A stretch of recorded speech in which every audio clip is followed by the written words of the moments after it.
Hello, you are watching Shalom World News. I'm Rudy McLennan coming to you from Glasgow, Scotland. Here are the latest headlines from around the world. The war-torn nation of Ukraine has lost more than 540 children in 18 months of fighting. That's according to the worldwide humanitarian organisation Save the Children. They say child casualties increased by 7% over the summer as air and drone attacks increased. The global charity has been active in Ukraine, providing relief to children and their families who have been impacted by hostilities. The United Nations has reported that 148 children have died or been injured in Ukraine since May, increasing the total number of child casualties since the start of the war in February last year to more than 1,700. There have been 545 deaths in total, including 24 children this summer. Numerous attacks on civilian areas have resulted in the deaths of families, hundreds of individuals being seriously hurt, and homes being damaged, leaving thousands of families in a state of uncertainty. Dominic Lumon, the Archbishop of the Diocese of Imphal, has condemned the ethnic cleansing taking place in the northeastern Indian state of Manipur. This was declared in a letter to the global Catholic assistance organisation Aid to the Church in Need. He said the situation is tense due to imposed internet blocks, with it also being difficult to organise help when the populace's mistrust and resentments are escalating.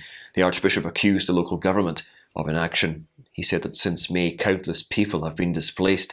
According to information available to Pontifical Charity Aid to the Church in Need, more than 300 places of worship and church facilities have been destroyed in the violence. Archbishop Lumon said the Catholic Church is now making an effort to deliver humanitarian relief in Manipur. He said that minds driven by hatred and intolerance can still be changed by the power of prayer. A priest and a seminarian who were abducted on the 2nd of August from a diocese in Nigeria have been freed. The missionaries of Africa have said that the two are well despite their traumatizing experience. Melchior Mahinini, a seminarian from Tanzania, and Father Paul Sanogo from Mali had been missing for 3 weeks after they were abducted from the Diocese of Mina in Nigeria, where they were performing pastoral duties. Father Pam Dennis, who is the provincial superior of the White Fathers in Ghana and Nigeria, said that the freedom of the pair is all thanks to the prayers offered during their captivity. Meanwhile, 41 members of Boko Haram and the Islamic State of West Africa province were killed during infighting in the northeast of Borno State. A new facility that welcomes expectant mothers in need will be blessed by Italo Dell'Oro, who is the Auxiliary Bishop of Galveston-Houston in the state of Texas in the United States on September the 29th, the day when the archangels Michael, Gabriel and Raphael are honoured. According to a note sent to ACI Prensa, the centre is called Maternidad Santa Maria, Madre de la Vida. The founder, Thaira Becerra of Colombia, said the home was created to help pregnant mothers who need assistance and might otherwise have consented to an abortion. Ms. Thaira said the facility concentrates on the souls of the women, in addition to giving them accommodation and necessities for their babies. The founder emphasised that the goal is for every woman to leave the centre certain that abortion is not the answer. In a significant move, the National Union of Parents in Mexico has disclosed that a federal judge has issued a restraining order to suspend the distribution of the new textbooks throughout the country. Several reports have emerged stating that the books in question have at least 400 mistakes within them. Furthermore, there are suspicions of a possible bias in favour of President López Obrador's administration. The Ministry of Public Education and Local Governments has been ordered not to distribute the books until the legal status of the new materials has been determined. Parents have voiced concerns that public funds were used to produce the books and that these texts do not adequately portray current events in the nation. The books have come under fire for offensive content as well as for promoting gender ideology. Furthermore, education specialists have expressed worries about the book's apparent lack of pedagogical efficacy.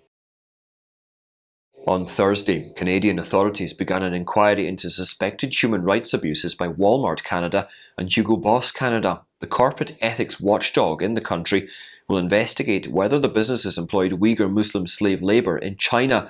The Canadian Ombudsperson for Responsible Enterprise is investigating complaints of human rights violations. Western countries have voiced concerns about violations of the minority community's rights. The investigation focuses on whether the two businesses used forced labour from Uyghur Muslims in China to run their operations or produce their goods. The businesses rejected taking part in the ombudsperson's initial evaluations of the claims and refuted the charges. According to a report released on Thursday by UNICEF, the fighting in Sudan has forced more than 2 million children to flee their homes, with more than 700 new refugees arriving elsewhere every hour on average. Fighting between the Sudanese army and the paramilitary rapid support forces, which erupted in April, is behind the mass displacement. UNICEF continues to call on the warring parties to prioritise the safety and well-being of children, ensure their protection, and enable unimpeded humanitarian access to affected areas. The agency recently warned that currently 14 million children in Sudan are in dire need of humanitarian support. As well as conflict hotspots like Darfur and the capital city Khartoum, heavy fighting has now spread to other populated areas, including in South and West Kordofan states, which is hampering aid delivery and access to people in urgent need. Paul Kagame, the president of Rwanda, has threatened that Catholic faithful who visit the global pilgrimage site in the town of Kibeho in southern Rwanda could be rounded up, accusing them of worshipping poverty. Kagame lashed out at the pilgrims after more than 20,000 attended a Catholic Mass in the hillside town on Assumption Day on the 15th of August. In an address to a youth conference, he described the pilgrimage to Kibeho as horrible. Catholics make up around half of the population of Rwanda. According to religious groups, the legalization of abortion in Liberia would result in the deaths of roughly 40,000 babies each year. Although abortion is currently prohibited in Liberia, the Senate is scheduled to vote on a change to the legislation this week when they convene for a special session.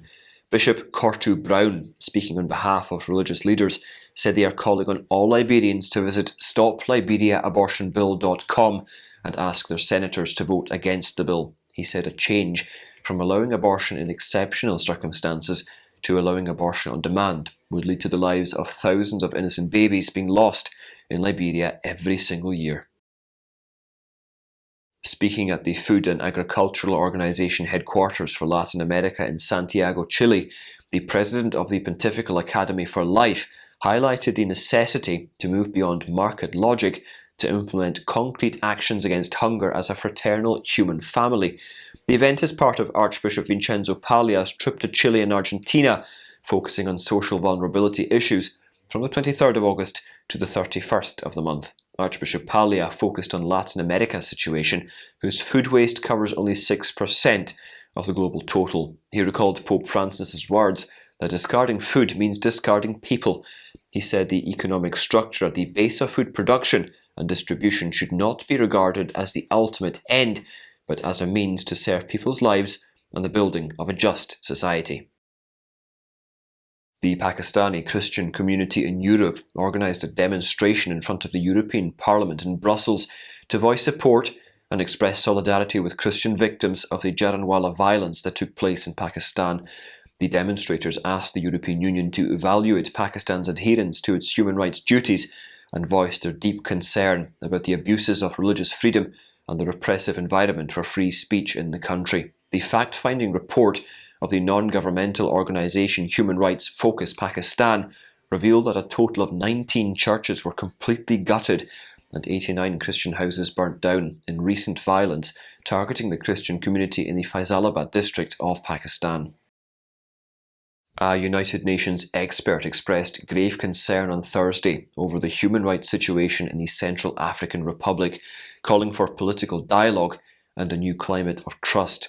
Yao Agbetse, the UN independent expert on the Central African Republic, said given the tensions and divisions arising from the constitutional referendum, the Central African authorities urgently need to engage all actors in a genuine political dialogue aimed at de-escalating the situation. He said that only an inclusive political dialogue can provide a framework to rebuild consensus. He added that the military approach has shown its limits and there is an urgent need for a coherent political offer. Agbetse stressed that a calmer political environment needed to be created so that local elections, which have been indefinitely postponed, could be rescheduled immediately. And those are your latest headlines. Do join us again next time for more. And do remember you can always go to swnews.org for more updates. Shalom.